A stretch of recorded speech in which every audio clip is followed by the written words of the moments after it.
డోర్వేకి స్వాగతం. A manual to self.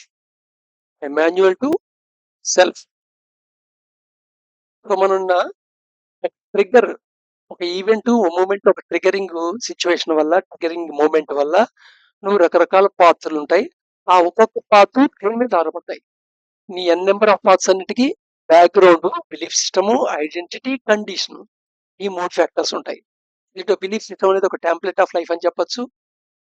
Results మీద ఆధారపడి ఆ న్యూ మెంటల్ ప్యాటర్న్స్ ఫామ్ అవ్వచ్చు. నువ్వు ఆ క్షణంలో దేంతో ఐడెంటిఫై అవుతున్నావు అనేది నీ ఐడెంటిటీ. అలాగే రకరకాల కండిషన్స్ ఉంటాయి. కండిషన్స్ వల్ల మెంటల్ బాండేజెస్ ఫామ్ అవుతుంటాయి.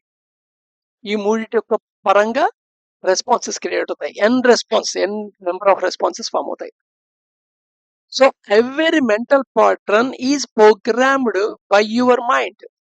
ప్రతి మెంటల్ ప్యాటర్న్ ఉందే అది నీ మైండ్ తోనే ప్రోగ్రామ్ చేయబడింది. వైల్ ఎక్స్పీరియన్సింగ్ లైఫ్, ఈ లైఫ్ నువ్వు ఎక్స్పీరియన్స్ అవుతున్నప్పుడు ఈ మెంటల్ ప్యాటర్న్ ప్రోగ్రామ్ చేయబడ్డావు. Life situations when interacting with world. So ఈ ప్రపంచంతో, ఈ సొసైటీతో నువ్వు ఇంటరాక్ట్ అవుతున్నప్పుడు ఆ ఎన్విరాన్మెంటల్ ఫ్యాక్టర్ వల్ల లైఫ్ కొన్ని సిచ్యువేషన్స్ గుండా ప్రయాణం చేస్తుంది. ఆ సిచ్యువేషన్ లో, ఆ మూమెంట్ లో, ఆ ఈవెంట్ లో నువ్వు ఎక్స్పీరియన్స్ అవుతావు. ఆ ఎక్స్పీరియన్స్ మీద బేస్ చేసి ఒక మెంటల్ ప్యాటర్న్స్ ప్రోగ్రామ్ చేయబడుతుంటాయి. So therefore reprogramming can be done. So ఇక్కడ ప్రోగ్రామింగ్ చేయబడినవే తప్ప అవి హార్డన్ గా బతుకుతూ వచ్చేసినవి కాదు. కాబట్టి రీప్రోగ్రామింగ్ నువ్వు చెయ్యొచ్చు. ఈ రీప్రోగ్రామింగ్ చేయటమే కరెక్ట్ మెథడ్ అనమాట. మెంటల్ ప్యాటర్న్స్ తో బతికేస్తుంటే దాన్ని compulsive way of living life అంటాం. అలా కాకుండా నువ్వు కాన్షియస్ గా రీప్రోగ్రామింగ్ చేసుకుంటూ నీ లైఫ్ ని లీడ్ చేస్తే దాన్ని కాన్షియస్ లైఫ్ అంటాం. Understand existing mental patterns. So దీంట్లో ఫస్ట్ థింగ్ ఏమిటంటే అసలు మెంటల్ ప్యాటర్న్స్ నీవి ఏమున్నాయి, ఏమి ఎగ్జిస్ట్ అయి ఉన్నాయి అనేవి ముందు అర్థం చేసుకోవటం. మనం జనరల్ గా ఒక మెంటల్ ప్యాటర్న్ ఐడెంటిఫై చేయగానే దాంతో దెబ్బలాడటానికి ట్రై చేస్తాం, ఫోర్స్ఫుల్ గా దెబ్బలాడటానికి ట్రై చేస్తాం. సో ఫోర్స్ఫుల్ గా రెజిమెంటెడ్ డిసిప్లిన్ అప్లై చేసి ఆ మెంటల్ ప్యాటర్న్ రిపీట్ చేయకుండా ఉండడానికి బలవంతంగా ఆపుకోవడానికి ట్రై చేస్తాం. సో అది టెంపరరీ రిలీఫ్ అయితే ఇస్తుందేమో బిహేవియర్ మోడిఫికేషన్, కానీ పర్మనెంట్ చేంజ్ అయితే రాదు. సో ఇది ఒక చెప్పాలంటే కన్సీల్డ్ బిహేవియర్ మాట. లోపల విత్తనం ఉంటుంది, అదే ప్రవర్తింది, కానీ బయటికి రకంగా ప్రవర్తిస్తుంటాం. రిటెన్షన్ లైఫ్ అనమాట. సో బయట రకంగా లోపల రకంగా ఉందంటే ఆటోమేటిక్గా నీ సెల్యులర్ లెవెల్ యాక్టివిటీ కూడా లోపల రకంగా బయట రకంగా ఉంటుంది. ఇది రూట్ కాజ్ అవుతుంది అన్నమాట నీకు రకరకాల క్రోనిక్ డిసీజెస్ కి. So how much of your behaviour is auto pilot mode లో జరుగుతోంది అనేది నువ్వు ముందు అవేర్నెస్ లోకి తెచ్చుకో. ఫస్ట్ దాంతో ఫైట్ చేయకు, లేదా దాన్ని జస్టిఫై చేయకు, దాన్ని లేబుల్ చేసి నువ్వు గిల్టీ ఫీల్ కాకు. ఏ చేసినా నువ్వు ఫ్రస్ట్రేషన్ వస్తున్నావు, డిస్పరేటెడ్ కండిషన్ లోకి వెళ్తావు. సో ఈ థాట్స్ కన్సిడర్ చేస్తే రఫ్ గా 95% is auto pilot mode of thinking ఉంటుంది మంది. దీన్ని సెల్ఫ్ ఎక్స్పీరియన్స్ అయ్యే ఉంటుంది. ఒక రోజులో నీకు వచ్చే థాట్స్ అన్ని నిజంగా నువ్వు ఆలోచిస్తున్నాయా లేదా అవే వస్తున్నాయా? దీనికి ఆన్సర్ అవే వస్తున్నాయని ఎవరైనా చెప్తారు. See reactions when things are not your way. అలాగే నువ్వు అనుకున్నట్టుగా అక్కడ సిచ్యువేషన్ లేనప్పుడు నువ్వు రియాక్షన్స్ ఏం చేస్తున్నావు? నువ్వు నీ వర్బల్ గా నువ్వు వాడే పదాల్లోను, నువ్వు వాడే మాటల్లోను, నీ ఇంటెన్సిటీలోను, నీ ఎమోషనల్ స్టేటస్ ఎలా ఉంటుంది, నీ mood off status of that moment ఎలా ఉంటుంది, నువ్వు ఎలాంటి యాక్షన్స్ లో ఇన్వాల్వ్ అవుతున్నావు, ఇవన్నీ చెప్తుంటాయి అన్నమాట. ఎప్పుడు things not in your way అప్పుడు నీ రియాక్షన్స్ చెప్తాయే అవి మెంటల్ ప్యాటర్న్స్ ని ఇండికేట్ చేస్తుంటాయి. సిచ్యువేషన్ అంతా బాగున్నప్పుడల్లా బాగానే ఉంటుంది. దాని గురించి కల ప్రపంచం, నీ చుట్టుపక్కల ఉన్న ప్రపంచం అంతా మంచిగా ఉన్నప్పుడు నువ్వు మంచిగా ఉండటం అనేది ఒక కాన్సిక్వెన్స్ ఎఫెక్ట్ ఏం కాదు. నీ లోపల విత్తనాలు అయితే ఉన్నాయి, జస్ట్ అక్కడ నీళ్లు పోయలేదు, మెన్యూర్ వేయలేదు, సూర్యరశ్మి లేదు, అందుకని మొలకెత్తలేదు, అంతే. అంతకంటే ఏం లేదు అక్కడ.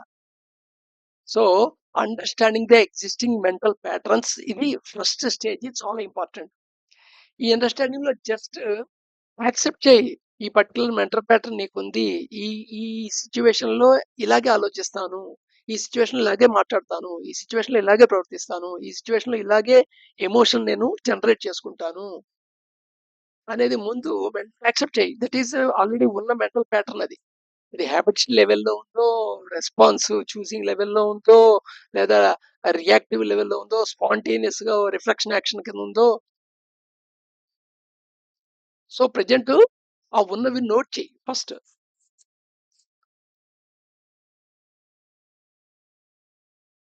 నెక్స్ట్ ఇక్కడ ఇన్ఫర్మేషన్ గ్యాదరింగ్ చేయాలి. ఎలా చేస్తావు? Be observer of patterns. నీ ప్యాటర్న్స్ అబ్జర్వ్ చేయి. Recognise and note it down. వాటిని ఎక్కడనో ఒక ఏ రోజుకి ఆ రోజు నోట్ చేయడానికి ట్రై చేస్తుండు ఒక డైరీలో. List out triggers. అలాగే సేమ్ టైమ్ ఆ రెస్పాన్స్ ఇవ్వడానికి ఏం ట్రిగర్స్ ఉన్నాయి, ఇవన్నీ ట్రిగర్స్ అన్ని ఎక్స్టర్నల్ గా ఉంటాయి జనరల్ గా. సో ఎక్స్టర్నల్ ట్రిగర్స్ ఏమున్నాయి? ఇది చాలా ఈజీగానే గుర్తుపెడతాం. ఎందుకంటే ఇలా చేయడానికి ఏం కారణం అంటే 90 కారణాలు చెప్తావు triggers. So retrieve origin of path when first trigger occurred. ఇది కొంచెం జాగ్రత్తగా కాంటెంప్లేట్ చేసి నీ మెమరీ లోపలికి వెళ్ళి అబ్జర్వ్ చేయి. మొట్టమొదటిసారి ఆ ట్రిగర్ వచ్చినప్పుడు నువ్వు ఏ పాత్ ఏ పాత్రని చూస్ చేస్తున్నావు ఫస్ట్ లో.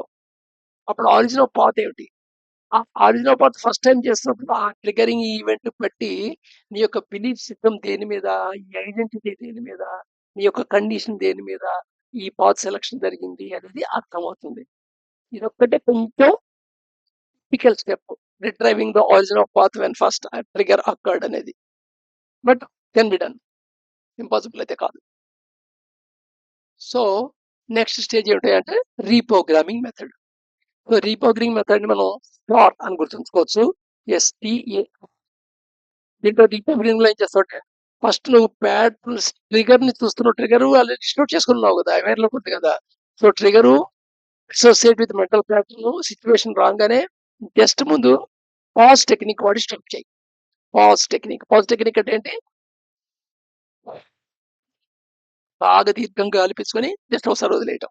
ఇది 1 or 2 టైమ్స్ చేయటం.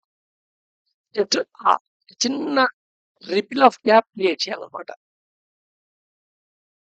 నెక్స్ట్ స్టెప్ ఏంటి అంటే చెక్ చేయటం. సో ఏదైతే నీకు థాట్ లో వచ్చిందో, ఏదైతే ట్రిగరింగ్ ఇన్ఫర్మేషన్ వచ్చిందో అది కరెక్టా కాదా?